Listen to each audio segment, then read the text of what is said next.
Vous allez vous asseoir. Ce soir sera la deuxième soirée de notre série d'enseignements, le sous-thème qui est ton Amalek doit mourir. Alléluia. Alléluia. Donc hier, j'ai introduit le sujet sur Amalek. Et on a vu que Amalek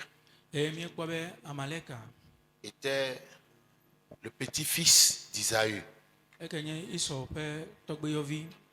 Abraham engendra Isaac. Abraham dit Isaac. Isaac a eu deux fils jumeaux, Isaac dit Jacob et Isaü. Et l'un des fils d'Isaü était Eliphaz. Eliphaz était allé prendre une concubine qu'on appelle Timna. Timna lui a donné un fils qu'on appelle Amalek. Et c'est Amalek qui est devenu l'ennemi du peuple d'Israël. Je vous rappelle que Israël était Jacob et ses fils. Il s'appelait Jacob. Et après avoir lutté avec l'ange, il a pris le nom d'Israël. Donc, en un mot, Israël est le petit-fils de Jacob, ou Jacob lui-même. Alléluia. Alléluia. Ce qui est intéressant, c'est à leur sortie de l'Égypte qu'ils ont été pris d'assaut. Le premier ennemi qui les a attaqués dans un camp qu'on appelle Rephidim. Amalek est sorti pour les attaquer dans un moment de combat rude. Alléluia. Alléluia. Alléluia. Donc littéralement, ce sont les enfants des mêmes entrailles, d'une même entraille, qui sont devenus des ennemis farouches.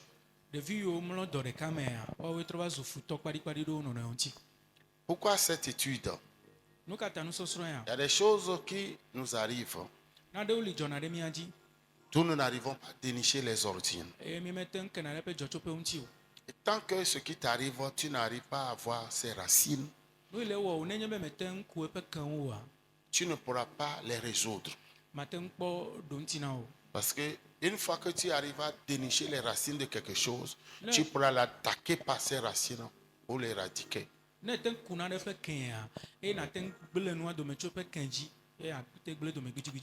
Et nous avions vu la définition, l'une des définitions du mot Amalek, qui veut dire archétypique d'Israël. C'est un ennemi prototype d'Israël. Un modèle. Un modèle d'Israël. Alléluia. Un ennemi prototype d'Israël.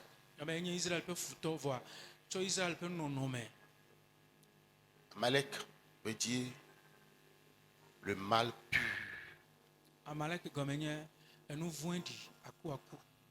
Un ennemi héréditaire. Amalek aussi veut dire une incarnation du mal absolu sur la terre.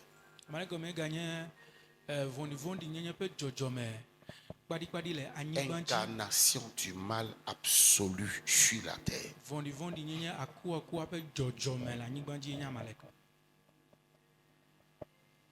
Et sa vision, c'est de s'attaquer à tout ce qui porte ou toute chose dans laquelle il y a Dieu.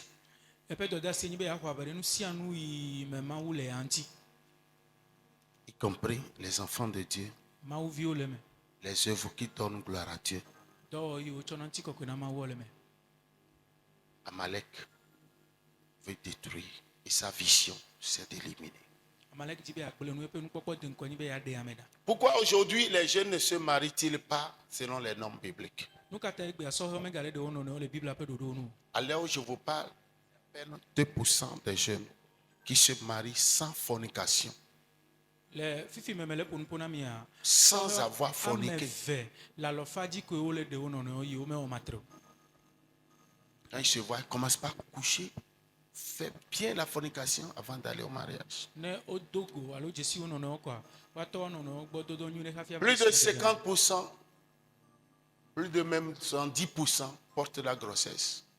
En fœtus avant d'aller au mariage. C'est Amalek. C'est Amalek.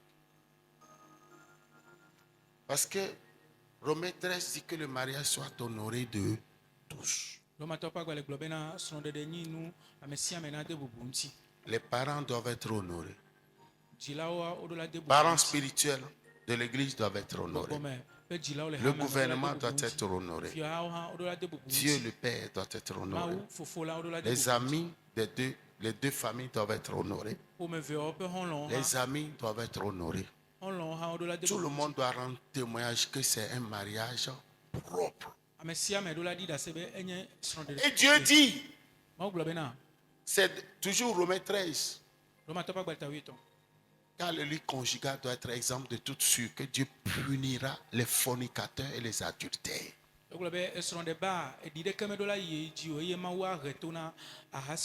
qu'on respecte ça? Non. C'est Amalek. Tout ce que nous faisons pour déshonorer Dieu, c'est Amalek qui nous pousse à avoir ce comportement. Vous allez bien comprendre les choses aujourd'hui. Alléluia. Oh, alléluia. Donc avant de commencer par vous donner les caractéristiques d'Amalek,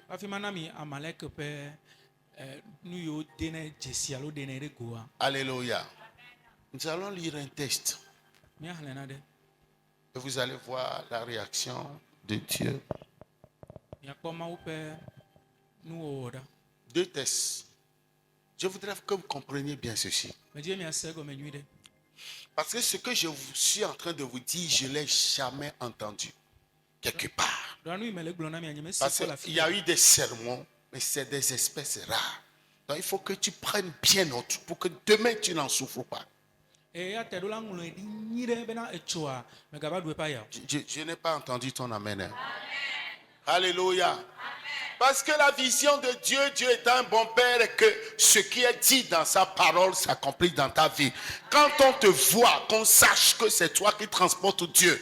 C'est-à-dire, si on cherche la bénédiction, c'est toi qui dois en avoir. Si on cherche la longévité, c'est toi qui dois en avoir. La gloire, c'est toi qui dois en avoir. Jésus lui-même a dit, Père, je leur ai donné la gloire que tu m'as donnée, car afin qu'ils soient un comme nous sommes un. Est-ce que tu es dans la zone de gloire? Non. Est-ce que tu pèses lourd? La gloire veut dire lourd. La gloire veut dire renommée éclatante. Ce que tu fais, même ce qui est ton voisin d'à côté là, ne sait même pas.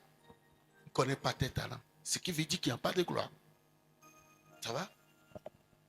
Nous maule ji enye be na nu ye nglore pe nyame ne donti na le mi pa gbeme ne nye be o le ji chikpokpo nko gbe dede ya agbejiji ya mi o gbo e odo la ku ede Deutéronome. Yesu glo be na nti kokko ye chona ma fofo me chu na wala be na wa no de ka be ale yimi le de ka e wode agbo no le nkure ntiare ele nti kokko pe ntume ya e yo nye be nu iwom ne le apeli ka otete menya o menya nunana yo la si o nu yo ne nya o ngome nko me dia fire ke tete vo nti kokko ya nye nko de juta. Pose ta main droite sur ton cœur, dis au nom de Jésus. C'est faible. Au nom de Jésus. Je ne vais plus vivre sous une cachette. Je ne vais plus vivre sous une couverture.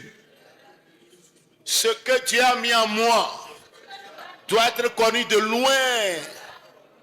Que mes talents soient exposés. Que de loin ou de près, les gens voient, apprécient et récompensent l'œuvre de mes mains. Au nom puissant de Jésus. toute couverture que le monde des ténèbres a utilisé pour me couvrir, je les jette dans le feu au nom puissant de Jésus. Amen. Deutéronome 25, 17 à 19. Deutéronome 25. Suivez attentivement la lecture. Deutéronome 25.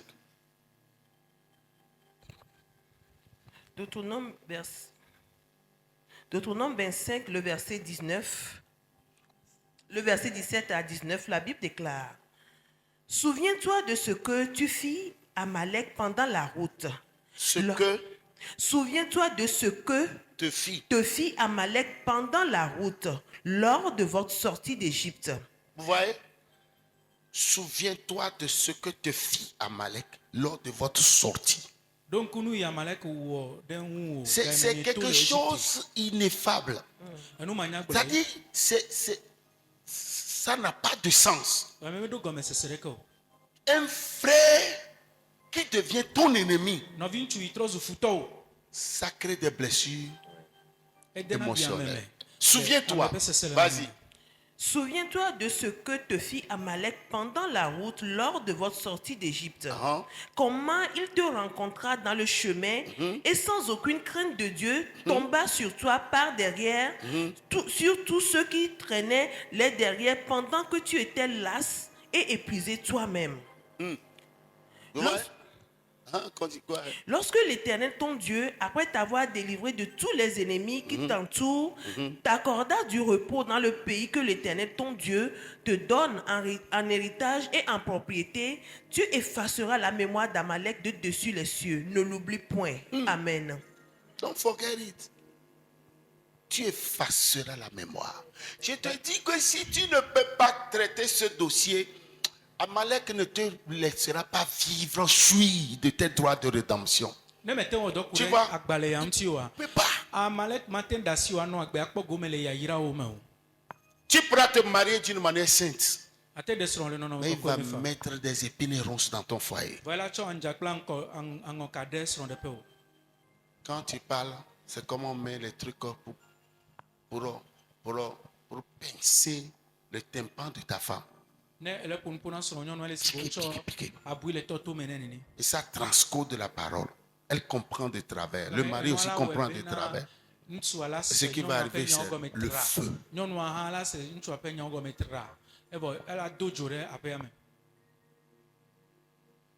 Tu comprends? Donc le mari, la femme va écouter plus la voix d'une autre personne que celle de son mari. Ainsi que le mari va commencer par se confier à une autre personne que sa femme. On doit effacer la mémoire d'Amalek. Au Togo, on a plein d'Amalek. Il y a plein d'Amalek. Il y a les premières églises même qui se sont levées pour dire non. Les jeunes églises là, elles ne doivent pas exister. Il y a plein d'Amalek. Vous ne pouvez pas imaginer qu'il y a certains pasteurs qui font ministère de l'intérieur pour demander qu'on ferme les écrits de leurs frères. Vous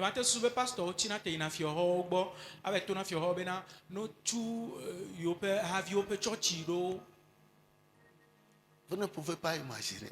Donc l'Amalek pourra être la personne qui vient, qui est à côté de toi, qui regarde dans la Bible comme toi. Tu comprends? Je voudrais que tu ouvres bien tes yeux pour voir. Je me rappelle en 2013, l'un de mes fils m'avait donné une 4x4 Pafinda noire. Vous ne pouvez pas imaginer que les pasteurs sont partis jusqu'au ministère de l'Intérieur pour dire que moi je vends la cocaïne. Sinon je ne pouvais pas continuer ça.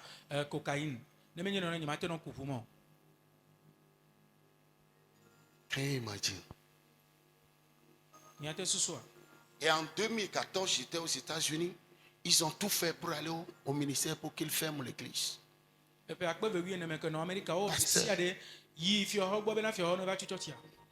Pasteur. Et si c'est entre pasteurs, qu'est-ce qui va se passer entre fidèles, entre vous-mêmes?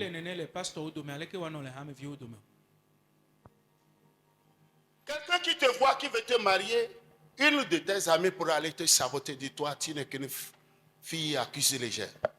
Que ton dossier même est lourd. Ton dossier, si on va faire la queue de dame là, ça va faire 250 pages des hommes qui t'ont connu. Et ça s'appelle Hupa Balou. Quand tu l'épouses là, tu ne peux pas. Hupa Balou. Tu ne peux pas, toi seul, tu ne peux pas la suffire. Parce que, à ce que je ne sache, c'est plus de 10 hommes par jour. Est-ce que tu peux faire ça? Que le véhicule s'en aille pour que je marche à pied. Et moi, il m'a tout fait.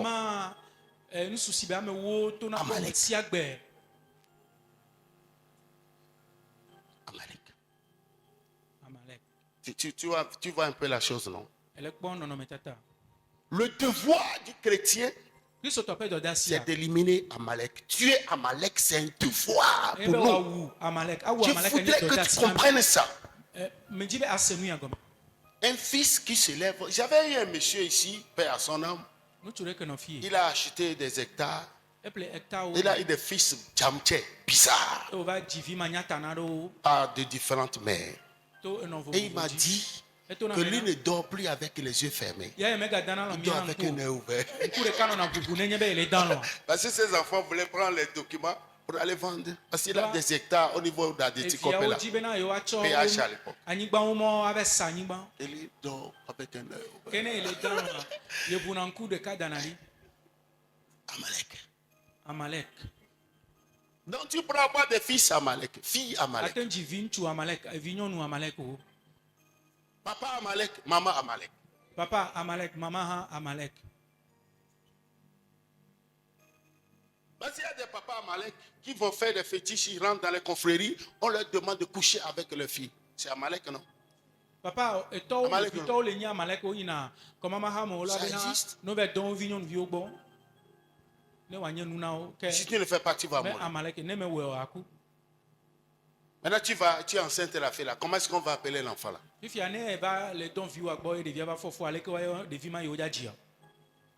Comment on va l'appeler? Amalek. Tu vois ce que c'est? Je vais un peu, je rends la chose un peu plus facile pour que tu comprennes ce que c'est que cet esprit. Ça va? La mémoire d'Amalek doit être effacée. Parce que c'est un ennemi qui surgit. Si tu l'élimines, demain il va apparaître pour les enfants. Si tu comprends ce que c'est, tu vas instruire tes enfants que voilà, c'est un ennemi qui paraît, qui disparaît. Il est entre les 10 et 8 ans. Qui disparaît, qui apparaît. Je l'ai vécu. Mais prends soin. Voici comment est-ce qu'il se manifeste. Quand tu l'identifies, ne joue pas avec lui. Frappe-le. Ça va? 1 Samuel 15. C'est là bien comprendre. 1 Samuel 15. Là, je vais te donner 7 caractéristiques d'Amalek aujourd'hui. Premier verset, tu commences. 1 Samuel 15, à partir du premier verset, la Bible déclare, Samuel dit à Saül, c'est moi que l'Éternel a envoyé pour toi un roi sur son peuple, sur Israël. Écoute donc ce que dit l'Éternel. Ainsi parle l'Éternel des armées. Je me souviens de ce qu'Amalek fit à Israël lorsqu'il lui ferma le chemin à sa sortie d'Égypte. Va maintenant, frappe Amalek et dévoue par interdit tout ce qui lui appartient. Tu vois, souviens-toi. Donc ce qui veut dire que Dieu lui-même est contre, il déteste Amalek. Souviens-toi. Donc, alors que la chose s'est passée depuis des siècles. Et Dieu ramène l'histoire là. Parce que Amalek est devenu un peuple. Un fils qui est devenu un peuple. Et qui est devenu aujourd'hui un esprit. Tu vois ce que c'est en train de dire? On reprend le verset, le dernier verset. Va. Maintenant, frappe Amalek et dévouer par interdit tout ce qui lui appartient. Dévouer par interdit tout ce qui lui appartient. Dieu ne veut plus. Dieu ne veut plus. Tu ne l'épargneras point. Et tu feras mourir hommes et femmes, enfants et nourrissons, bœufs et brebis, chameaux et ânes. Vous voyez, Dieu ne veut plus qu'il y ait ces races. Hommes, enfants, tout. Jusqu'à leurs animaux. Hein? Saül convoqua le peuple et en fit la revue à Télaïm. Il y avait 200 000 hommes de pied et 10 000 hommes de Juda. Saül marcha jusqu'à la ville d'Amalek et mit une embuscade dans la vallée. Il dit aux Kéniens, allez, retirez-vous, sortez du milieu d'Amalek, afin que je ne vous fasse pas périr avec lui. Car vous avez eu de la bonté pour tous les enfants d'Israël lorsqu'ils montèrent d'Égypte. Et les Kéniens se retirèrent du milieu d'Amalek. Saül bâtit Amalek depuis Avila jusqu'à Shur, qui était en face de l'Égypte. Il prit vivant Agag, roi d'Amalek, et il dévoua par interdit tout le peuple et le passant au fil de l'épée. Mais Saül et le peuple épargnèrent Agag et les meilleures brebis, les meilleurs bœufs, les meilleures bêtes de la seconde portée, les agneaux gras et tout ce qu'il y avait de bon. Ils ne voulurent pas le dévouer par interdit et ils dévouèrent seulement tout ce qui était méprisable et chétif. Ok, c'est ce que Dieu lui a dit de faire ça. Hein? Non. Il faut que Bodami. Il a pris le roi même, il a mis de côté. Ce qui est maigrichon là, il a éliminé. C'est ce que Dieu lui a dit de faire. Tu comprends ce que c'est en train de dire? Le problème du chrétien, ce n'est pas le diable. C'est la désobéissance. Quand Dieu te dit de faire quelque chose, tu n'as pas besoin de comprendre. Fais-le! Et tu seras en paix avec Dieu.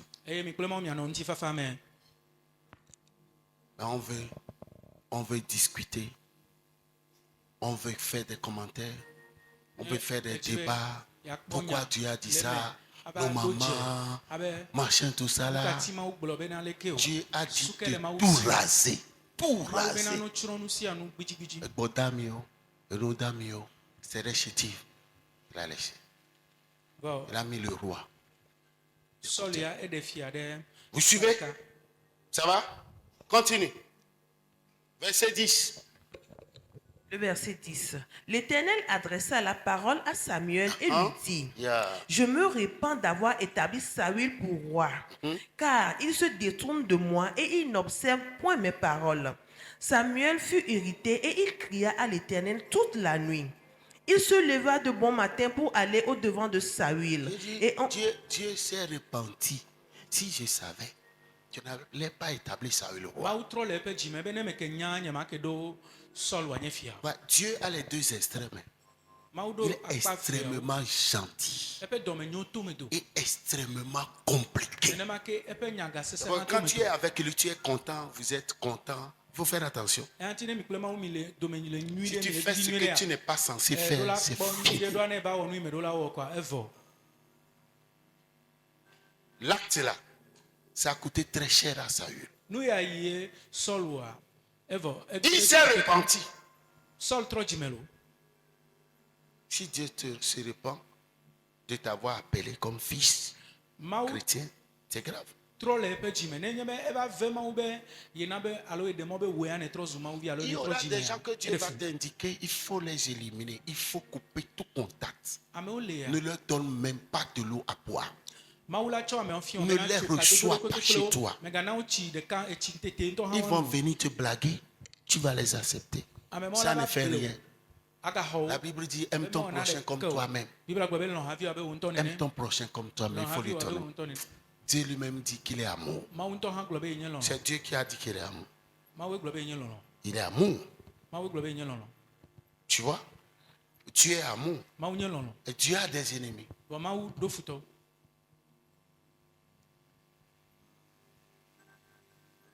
Tu vois ce que c'est en train de dire? Dieu est amour. Et Dieu a des ennemis. J'ai un ami prophète ivoirien. Une fille était venue dans son église qui était sans abri. La fille est venue les manipuler Au point où il a eu pitié d'elle. Il a amené chez elle. Il a amené. Il a logé. Sans savoir que c'était une sorcière de renom. Si tu viens devant, rends témoignage là, c'est la fin de ta vie. J'ai vu un garçon qui était venu me voir quand j'étais allé là-bas. Il était choisi pour faire le stage à l'ambassade des États-Unis en Côte d'Ivoire. Quand il a rendu le témoignage, son nom a disparu sur la liste. Côte d'Ivoire. La fille là, la sorcière a poussé l'une des filles du pasteur à la fornication. Elle a eu un garçon. Quand elle vient, elle va aller à l'église. Tous ceux qui ne sont pas arrivés avant elle, le fait qu'elle se tienne debout à l'entrée, elle fait comme ça. Tous ceux-là qui ne sont pas venus avant elle doivent rester à la maison.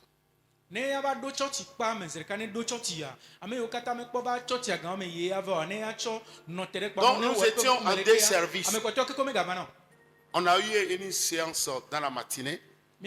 Et j'ai vu la pierre angulaire qui était suspendue en l'air au-dessus de sa tête.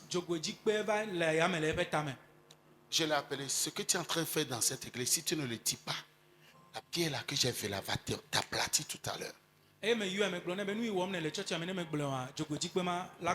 Qu'est-ce qu'elle fait? Elle va prendre la forme du pasteur, le prophète,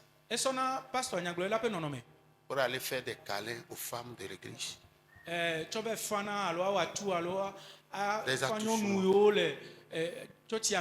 où j'étais logé, la famille qui m'a hébergé.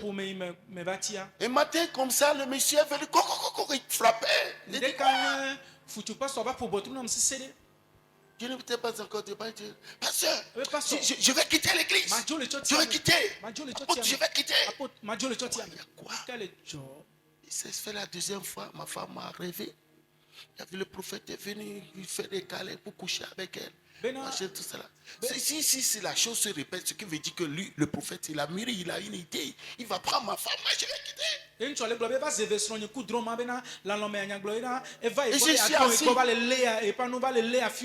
suis assis. Le Saint-Esprit, c'est quoi ça? J'ai dit, Saint-Esprit, ça c'est quoi ça? L'Esprit Saint m'a dit, il y a une sorcière dans l'église qui utilise l'image du pasteur pour chasser les bonnes volontés de l'église. Et c'est après que j'ai vu la fille que le pasteur a logé. Qui est en train de faire ses manipulations. Il était obligé de la chasser. C'est Amalek. Tu as été victime comme ça pour avoir voulu exercer une certaine bonté à l'égard de quelqu'un. Et ça t'a coûté très. Moi-même, j'ai été plusieurs fois victime. J'ai eu des Amalek. Hommes, femmes. Parce qu'on était naïfs. Donc si je te parle de ça, nos messie. Amalek a éliminé, c'est un devoir pour nous. Si on refuse de le faire, Dieu va se repentir de nous avoir choisis, de nous avoir appelés. Tourne-toi vers la personne qui est à côté de toi, tu poses la question. Est-ce que tu as bien compris? Dieu Amalek, c'est un devoir pour nous. C'est un devoir. Tu comprends? C'est un devoir. Si il arrivait que c'est ton père, ta mère, you have to do something. No choice. Tu n'as pas le choix. Continue. Tu vois ce que c'est en train de dire? Continue. Il se leva de bon matin pour aller au-devant de Saül, et on vint lui dire, Saül est allé à Carmel, et voici, il s'est érigé un monument. Puis il s'en est retourné, et passant plus loin, il est descendu à Gilgal. Samuel se rendit auprès de Saül, et Saül lui dit, sois béni de l'Éternel. J'ai observé la parole de l'Éternel. Samuel dit, qu'est-ce donc ce bêlement de brebis qui parvient à mes oreilles et ce mugissement de bœuf que j'entends? Saül répondit.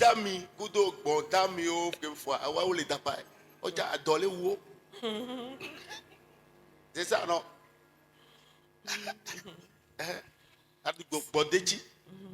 Go ahead.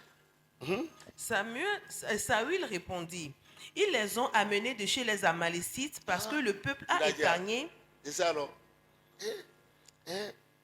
Le peuple a épargné les meilleurs brebis et les meilleurs bœufs. Qui a parlé d'Adjé? Qui a donné l'ordre? Tu vois? Go ahead. Afin de les sacrifier à l'Éternel ton Dieu. Et le reste, nous l'avons dévoué par interdit. Samuel dit à Saül, arrête, je te déclarerai ce que l'Éternel m'a dit cette nuit. Et Saül lui dit, parle.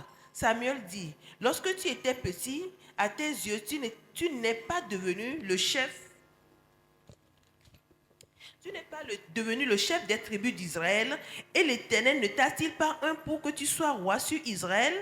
L'Éternel t'avait fait partir en disant, va, et dévoue par interdit ces pécheurs, les Amalécites. Tu leur feras la guerre jusqu'à ce que tu les aies exterminés. Tu vois? Est-ce que vous regardez dans vos Bibles là? Tu leur feras la guerre jusqu'à ce que tu les aies exterminés. C'est un devoir. Continue. Pourquoi n'as-tu pas écouté la voix de l'Éternel? Pourquoi t'es-tu jeté sur le butin et as-tu fait ce qui est mal aux yeux de l'Éternel? Saül répondit à Samuel, j'ai bien écouté la voix de l'Éternel et j'ai suivi le chemin par lequel m'envoyait l'Éternel.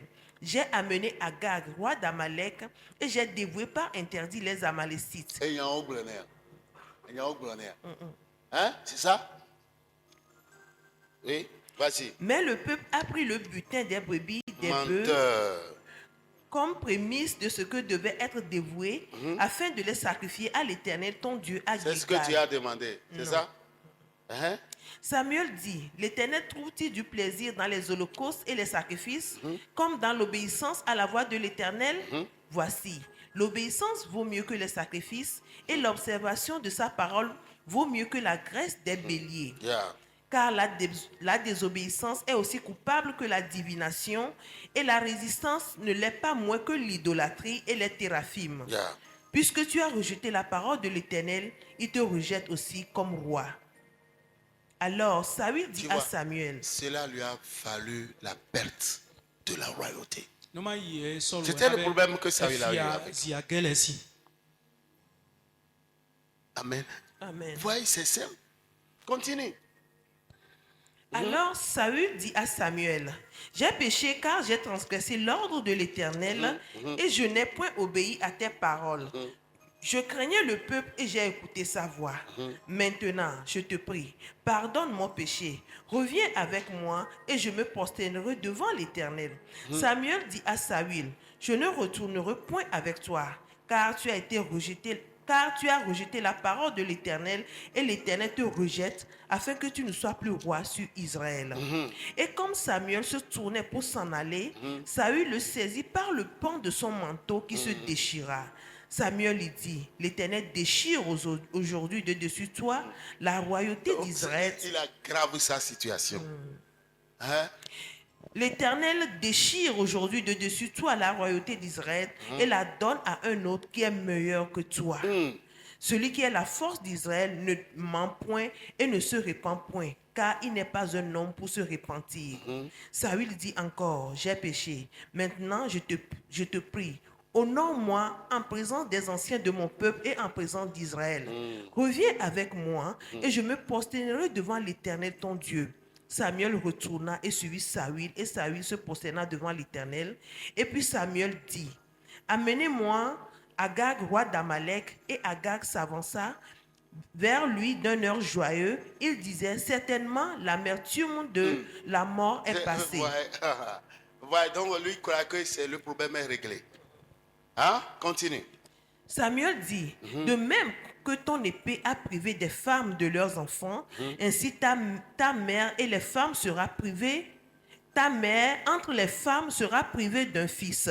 Et Samuel mit Agag en pièces devant l'Éternel à Gilgal. Samuel partit pour Rama et Saül monta dans sa maison à Gibéa de Saül. Samuel n'alla plus voir Samuel jusqu'à sa mort. Samuel n'alla plus voir Saül jusqu'au jour de sa mort, car Samuel pleurait Saül parce que l'Éternel se repentait d'avoir établi Saül roi d'Israël. Amen. Ouais. Donc Samuel était obligé de tuer le roi. Il a été piécé.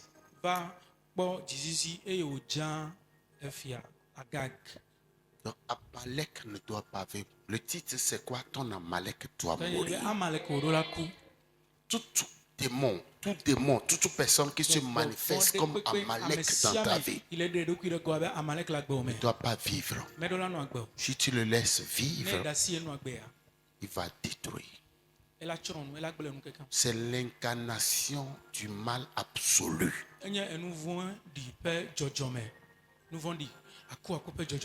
Et si nous allons dans le livre d'Esther, vous allez voir un ennemi qu'on appelle Haman. Lui aussi qui avait planifié de décimer tout le peuple, tous les Juifs. Haman aussi était l'un des descendants des Amalécites. Heureusement que Esther était au trône, était devenue reine. Et Dieu a fait que Mardoché, qui était son oncle, fut élevé. Et le fiston, ce fiston d'Amalek a été pendu sur son propre bois qu'il avait préparé pour Mardoché. Si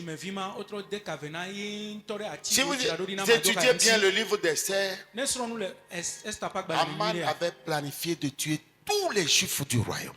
Quelle reine! Quelle reine!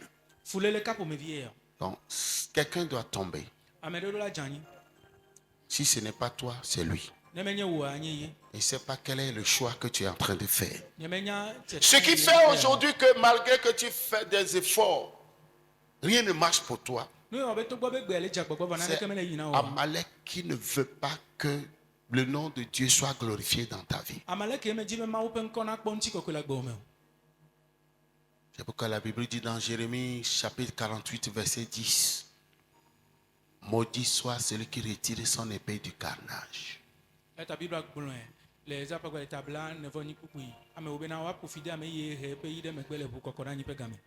que tu comprends ce que c'est en train de dire?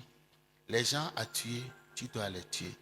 Même David le roi, avant de partir, il appelait son fils. C'était l'un des rares rois qui a intronisé son fils comme successeur avant de mourir. Dans toute la Bible, c'est David qui avait pu introniser son fils Salomon de son vivant avant de mourir. Et il lui a montré 3 personnes à tuer. Tue-le. Tu ne te laisseront pas régner. Il faut te compliquer la vie. Quand Salomon est venu, il les a tués. C'est la règle du jeu. Quelqu'un doit mourir. Quelqu'un doit vivre. Parce que nous avons un Dieu qui a un côté jugemental. Et il s'appelle le Dieu des vengeances. Je vous avais fait lire un psaume hier, right? Oh Dieu de vengeance. Psaume 94. Éternel Dieu des vengeances. Psaume 94, à partir du verset 1 à 2. Donc le côté jugemental de Dieu fait que ce Dieu de vengeance tue les gens. C'est que nous ne lisons pas bien la Bible, tu prends tout amour. Il a dit, puisque tu as du prix à mes yeux, j'ai donné des hommes à ta place. Isaïe 43, verset 3 à 4. Tu es honoré, je t'honore. Tu comprends? J'ai donné des hommes à ta place et des hommes pour ta rançon, des peuples pour ta rançon. Donc, si ça doit marcher, il y a des gens qui ne sont pas destinés pour le paradis. Ils doivent mourir pour que tu vives, pour que tu réussisses. Et si tu ne comprends pas ça, il y a une église qui a écrit un gros livre qu'on appelle Dipomon. C'est pour te faire, c'est une farce pour que tu ne lises pas la Bible et découvrir les secrets.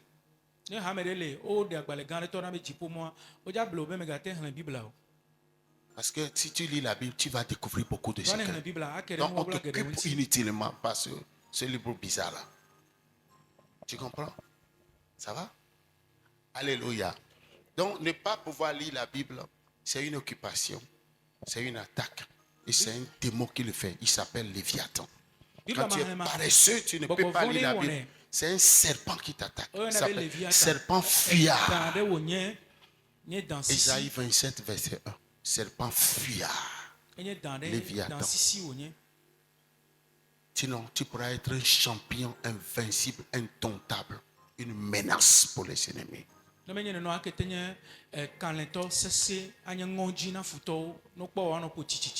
ne sais pas ton choix ce soir. Donc je vais te donner 7 caractéristiques et on va prier. Je n'ai pas entendu ton amen. Oh bien tu es embrouillé. C'est normal que tu sois embrouillé. Parce qu'il faut du temps pour s'habituer aux nouvelles choses. C'est normal. Tu ne peux pas héberger la maléchite.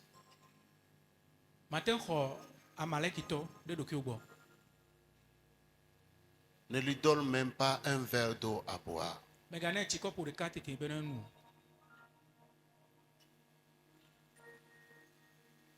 Tu comprends? Pas même pas un verre d'eau à boire.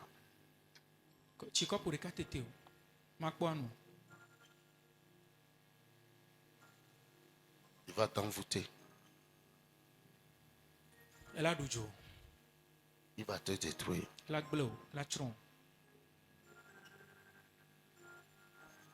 Nous avions hébergé une maman qui a passé un temps avec nous, avec son fils, sans savoir que c'était une sorcière.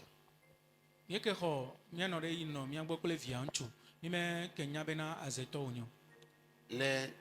robes de bassin et autres que maman lui donnait, elle établissait les hôtels sur ça.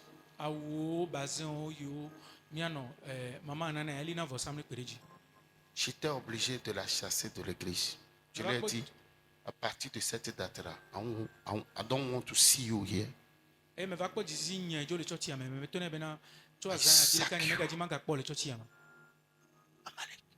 Amalek.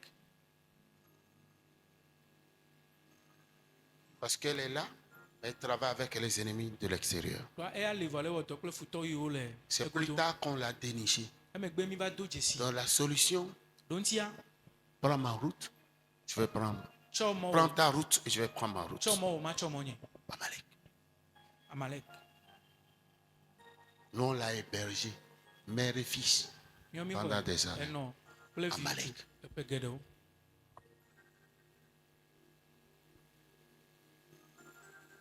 Un homme de Dieu m'avait dit de la chasser. Je croyais être un bon samaritain. Pas fini. Amalek. Tu comprends ce que c'est en train de dire?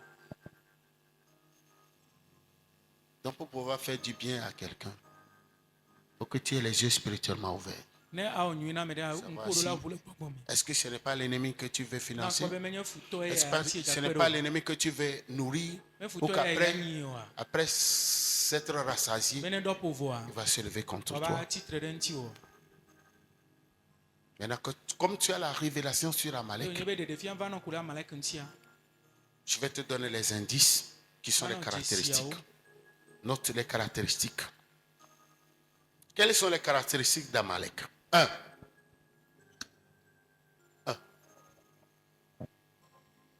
Amalek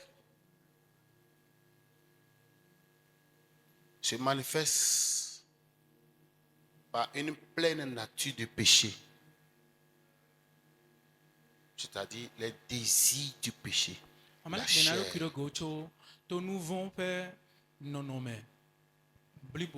Ça va te pousser à te déconnecter de tout ce qui est biblique. TikTok peut être ton Amalek. Tu seras tiré vers des mauvais métrages, des histoires bizarres, la pleine nature du péché, les films, causer, dire de n'importe quoi.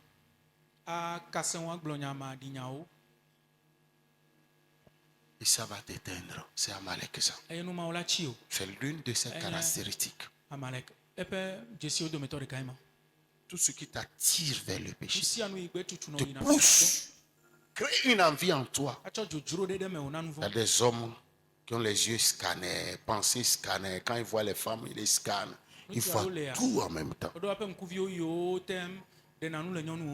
Ils font même l'amour en pensée quand ils voient les belles femmes qui passent.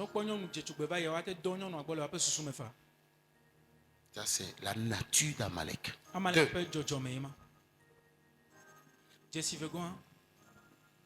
Amalek se manifeste par une attaque soudaine.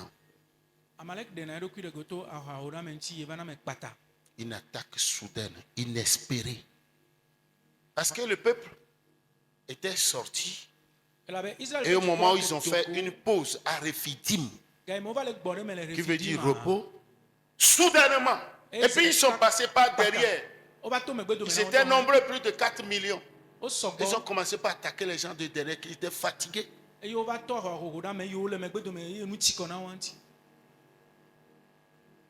Donc il y a des trucs bizarres qui vous arrivent et qui vous font perdre le contrôle. Ils sont de mauvaises choses. Amalek. Ils peuvent faire enflammer ta cuisine par une mauvaise manipulation du gaz que tu as. Amalek. Boum, comme ça, Amalek. Ton portable que tu charges, il ne faut jamais charger ton portable et le mettre sur ton lit sur lequel tu es couché.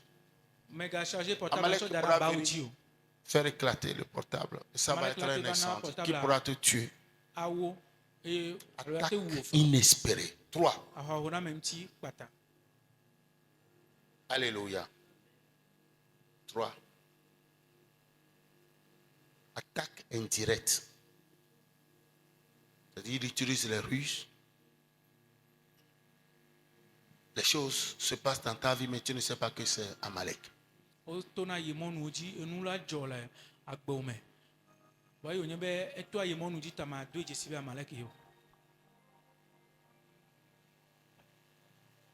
Tu vois, non? Quelqu'un qui voudra t'offrir quelque chose,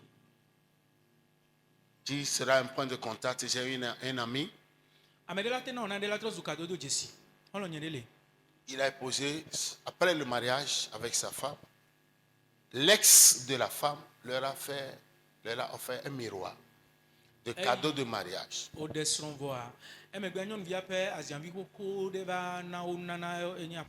Derrière le miroir, il y avait une jolie photo de chat. C'était un radar qui est placé. Donc tout ce qu'il faisait, le monsieur de loin il voyait.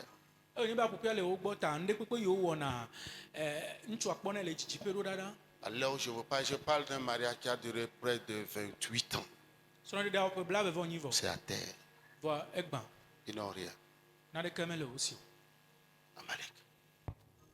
C'est par le biais de ce cadeau. Amen. Oh, amen. 4.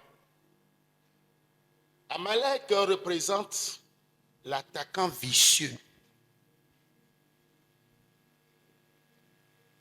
L'attaquant vicieux, c'est pourquoi Dieu aussi a demandé qu'on élimine tout le monde. Il attaque petits et grands, tout. L'attaquant vicieux. Dieu a dit de tuer les hommes, rois, femmes, petits, fœtus, machin.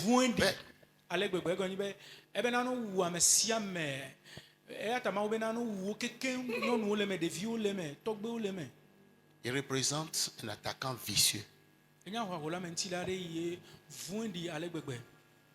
Ça va? Ce qui veut dire il attaque tout le monde, petits et grands. Toutes choses en qui il y a Dieu, il s'attaque à ça. Ton business, ton atelier, ta boutique, tes affaires, ton mariage, tes enfants. Amalek. Amalek. Ça va? Il représente l'attaquant vicieux. Ça va? 5. Amalek, c'est un ennemi arrogant. Il ne craint pas Dieu. L'ennemi, c'est un ennemi arrogant. Il ne craint pas Dieu. Vous allez voir les gens, ils ne craignent pas Dieu. Alléluia. Il y a des gens qui vont même dans les maisons de Dieu pour voler. Il y a des gens même qui vont dans les maisons, même ils viennent à l'église pour tromper les pasteurs. Ou de fausses histoires. Ils sont venus d'Apaon et pour venir voir quelqu'un, ils n'ont pas de moyens pour repartir. Tu es venu de Dapan, tu n'as pas vu quelqu'un, c'est moi qui vais te payer le déplacement pour aller. Donc tu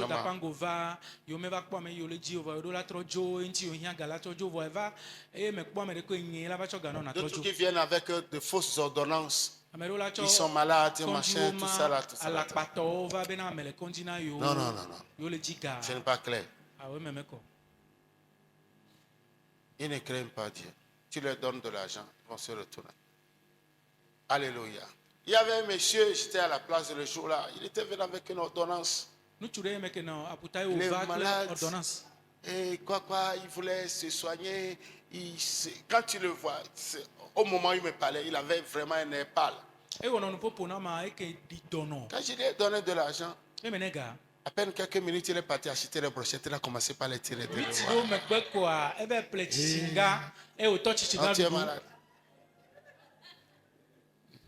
Donc je suis reparti un jour là-bas. Il est revenu avec l'ordonnance.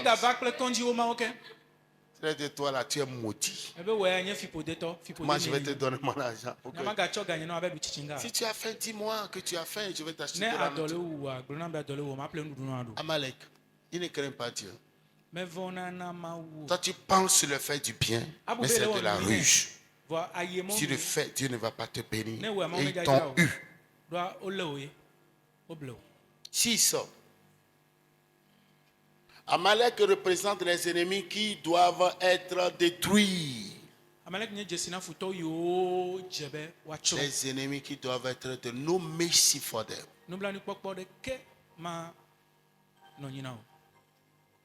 Les ennemis qui doivent être détruits. They have to go. Ils doivent être détruits. Tu comprends? Ils doivent être détruits.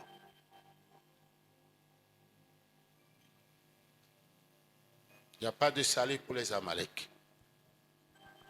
Amen. Donc, Haman, on ne pouvait pas laisser vivre Haman. C'est un descendant d'Amalek.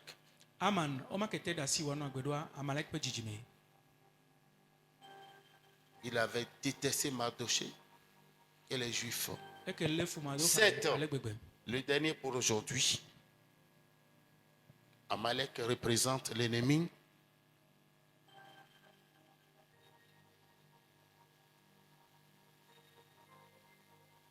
qui ne te laissera jamais en paix jouir de tes bénédictions.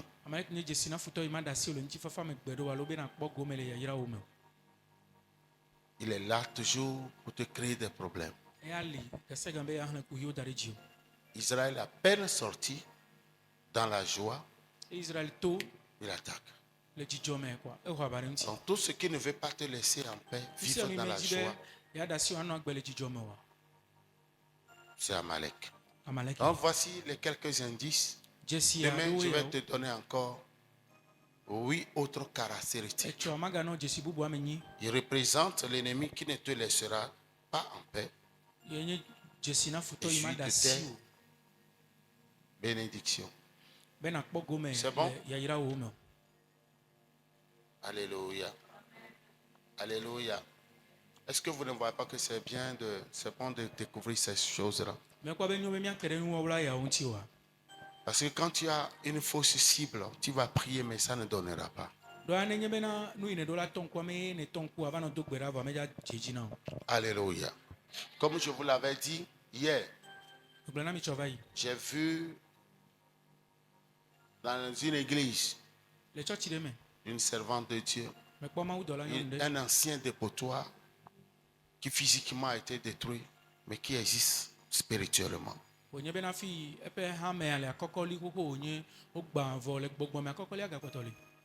Qui attaque l'église. Je lui ai posé la question si là-bas c'était un grand tas d'immondices. Ils ont nettoyé. Je lui ai dit, le truc est encore là. Et elle a reçu des instructions. Elle a fait un travail. Ça a affecté. Je vous parle de quelque chose de moins de 2 semaines. Tu comprends ce que c'est en train de dire? Alléluia. Alléluia. Donc c'est des ennemis obstinés. Le poursuivant têtu. L'incarnation absolue du mal sur la terre. Et sa vision, c'est de s'attaquer à tout ce qui est de Dieu. Tout ce qui porte le nom. Tout ce qui donne gloire. Donc si quelqu'un, vous constatez que quelqu'un déteste l'église, déteste les enfants de Dieu, parle mal des pasteurs de l'église, c'est un Amalek. Ne réfléchissez pas beaucoup. Et les pasteurs là, c'est des bandits. Les pasteurs là, c'est des bandits. S'il n'y a pas le vrai, on ne peut pas parler du faux. Toujours, il est là pour accuser. Même si c'est un homme, même si c'est un temps, il est possédé par le démon d'Amalek. C'est pourquoi il se nourrit de cette haine contre l'église, contre les hommes de Dieu. Même si un homme de Dieu tombe, ce n'est pas son affaire. Ça va? 2 questions, et puis on va prier.